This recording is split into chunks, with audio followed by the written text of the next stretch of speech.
Fundamentals of Sanatana பயிற்சி பட்டறை நேரடி மற்றும் இணைய வழி வகுப்புகள் டிசம்பர் 13 முதல் 17 வரை. Admission closes on 12th December. தொடர்புக்கு 7388824242. மாண்புமிகு பேரவைத் தலைவர் அவர்களே,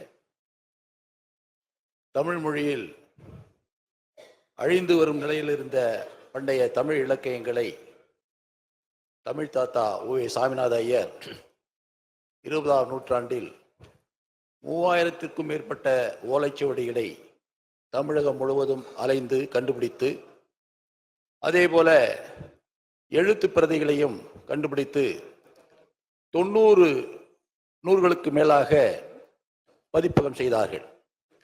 அந்த காலத்தில் ஒரு புத்தகத்தை பதிப்பகம் செய்வது என்பது பொருளாதார ரீதியாக ஒரு தமிழறிஞருக்கு இயலாத காரியம். அந்த நிலையில் தமிழ் தாத்தா ஓ.ஏ. சாமிநாத ஐயர் கல்விமான்கள், செல்வமிக்க கல்விமானிடத்திலே சென்று அவரிடத்திலே ஒப்பந்தம் போட்டார். அப்படி ஒப்பந்தம் போடுகின்ற பொழுது, பல செல்வந்தரிடத்தில் செல்கின்ற போது அவர் பல இடங்களில் அவமானப்பட்டிருக்க வேண்டும். அப்படி அவமானப்பட்டு இருந்தாலும் கூட தாய்மொழியாம் தமிழுக்காக அந்த அவமானத்தை ஏற்று 90க்கும் மேற்பட்ட நூல்களை பதிப்பித்து இன்று நாம் வாசிப்பதற்குரிய புதிய இலக்கியத்தை தமிழ் தாத்தா ஓ.ஏ. சாமிநாத ஐயர் கொண்டு வந்திருக்கிறார்கள்.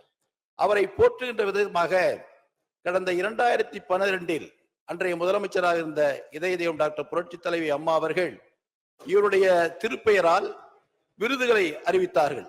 தமிழ் புலவர்களுக்காக விருதுகளை அறிவித்தார்கள். அப்படி சிறப்பு வாய்ந்த ஒரு தமிழ் புலவருக்கு அவருடைய பிறந்த நாளில், அதாவது பிப்ரவரி திங்கள் 19ஆம் நாளில் இலக்கியத்தினுடைய மறுமலர்ச்சி நாளாக அறிவிக்க வேண்டும் என்று நான் கோரிக்கை வைத்திருந்தேன். மாண்புமிகு அமைச்சர் அவர்கள் மீண்டும் அதை பரிசீலிப்பார்களா என்பதை மாண்புமிகு பேரவைத் தலைவர் வாயிலாக மாண்புமிகு அமைச்சரிடத்திலே கேட்க விரும்புகிறேன். மாண்புமிகு அமைச்சர் அவர்கள். மாண்புமிகு பேரவைத் தலைவர் அவர்களே, மாண்புமிகு உறுப்பினர் அவர்கள் சொன்ன கருத்துகள், அதே போல தமிழ் தாத்தா உவேசா அவருடைய தமிழ் பணிகள் குறித்தும் இங்கே மிக விளக்கமாக எடுத்து சொல்லியிருக்கிறார்கள். அது வரவேற்கத்தக்க ஒன்று, ஏற்றுக்கொள்கிறோம் துறையின் சார்பில்.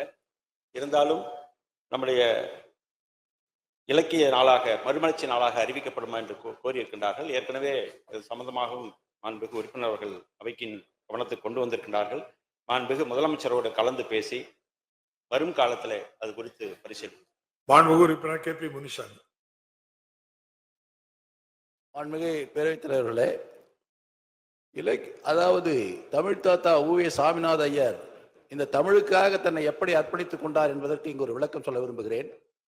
அவர் திருவாரூரை ஆதீனத்தில் கல்வி கற்பதற்காக செல்கிறார். இவருடைய பெற்றோர்கள் வைத்த பெயர் வெங்கட்ராமன், வைணவ பெயர். திருவாரூரை ஆதீனம் என்பது சைவ சித்தாந்தத்துக்குரியது. அதனால் அங்கே செல்லுகின்ற பொழுது தான் வைணவன் என்ற காரணத்தினால் அந்த திருவாரூரை ஆதீனத்தில் எங்கே சேர்க்க மாட்டார்களோ என்பதற்காக தமிழ் கற்பதற்காகவே தன்னுடைய பெயரை, வெங்கட்ராமன் என்ற பெயரை, சாமிநாதன் என்ற பெயரை சைவ பெயராக மாற்றி அந்த திருவாரூர் ஆலயத்திலே மீனாட்சி சுந்தரம் பிள்ளை இடத்திலே பாடம் பயின்றவர். அப்படி பாடம் பயின்று சீவக சிந்தாமனுடைய நூலை உருவாக்குகின்ற பொழுது பிழையில்லாமல் கொண்டு வர வேண்டும் என்பதற்காக சமண கல்வியாளரிடத்தில் சென்று அவரிடத்திலே விளக்கம் கேட்கின்ற பொழுது, அன்று அவரோடு இருந்த சைவத்திலே ஈடுபாடு உடையவர்கள் சமணரிடத்திலே நீங்கள் எப்படி போய் கேட்கலாம் என்று கேள்வி கேட்ட பொழுது, எனக்கு தமிழ்தான் முக்கியம், தமிழ் பணிதான் முக்கியம், மதம் முக்கியம் இல்லை என்று அப்பொழுதே சொன்னவர் இவர் சாமிநாத ஐயர் அவர்கள். அப்படிப்பட்ட ஒரு உயர்ந்த இடத்திலே இருந்த அவருக்கு இந்த அவருடைய பிறந்த நாளை மீண்டும் மாண்புமிகு முதலமைச்சரிடத்திலேயும் நான் கோரிக்கை வைக்கிறேன். மீண்டும் அவருடைய பிறந்த நாளை இலக்கியத்தினுடைய மறுமலர்ச்சி நாளாக அறிவிப்பார்களா? ஏனென்று சொன்னால் தமிழுக்காக இருக்கின்ற இயக்கம் திராவிட இயக்கம். அந்த திராவிட இயக்கத்திலே இருந்த இதய தெய்வம் டாக்டர் புரட்சி தலைவி அம்மா அவர்கள் இவருடைய திருப்பெயரிலே விருதை அறிவித்திருக்கிறார்கள். இந்த இயக்கம் இதை அறிவிக்குமா என்பதை மாண்புமிகு பேரவைத் தலைவராக மாண்புமிகு அமைச்சரத்தை கேட்க விரும்புகிறேன். மாண்புமிகு அமைச்சர். மாண்புமிகு பேரவைத் தலைவர் அவர்களே, தமிழ் தாத்தா உவேசா அவர்களை பற்றி இங்கே மாண்புமிகு உறுப்பினர் அவர்கள் பல்வேறு கருத்துக்களை எடுத்து சொன்னார்கள். முழு கருத்துக்களும் நாங்கள் ஏற்றுக்கொள்கிறோம், அதில் எந்த மாற்று கருத்தும் இல்லை.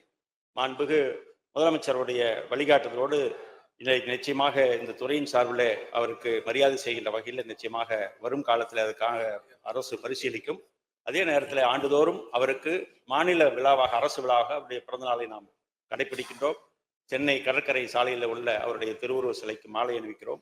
மாண்புமிகு உறுப்பினர் சொன்னது போல அவருடைய பெயரில் தமிழ் புலவர்களுக்கு விருது வழங்குகிறோம். அதே போல இன்னைக்கு அவருடைய பிறந்த ஊரான உத்தமநாதபுரத்தில் அவருடைய வீடு சிறப்பாக அரசின் சார்பில் பராமரிக்கப்படுகிறது. தொடர்ந்து மாண்புமிகு உறுப்பினர்கள் பல்வேறு தகவல்களை இங்கே சொல்லியிருக்கின்றார்கள். முழுவதும் ஏற்றுக்கொள்ளக்கூடிய கருத்தான் நம்முடைய மாண்புமிகு முதலமைச்சரோடு கலந்து பேசி எதிர்காலத்தில் பரிசீலனை.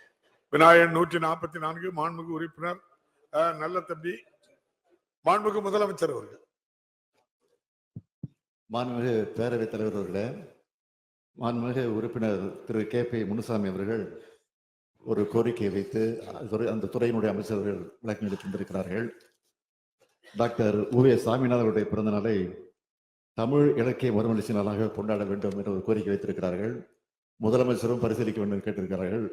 அவருடைய கோரிக்கை ஏற்று நிச்சயமாக வரக்கூடிய காலகட்டங்களில் தமிழ் இலக்கிய மறுமலர்ச்சி நாளாக அது கொண்டாடப்படும் என்பதை நான் உங்கள் மூலமாக தெரிவித்துக் கொள்கிறேன்.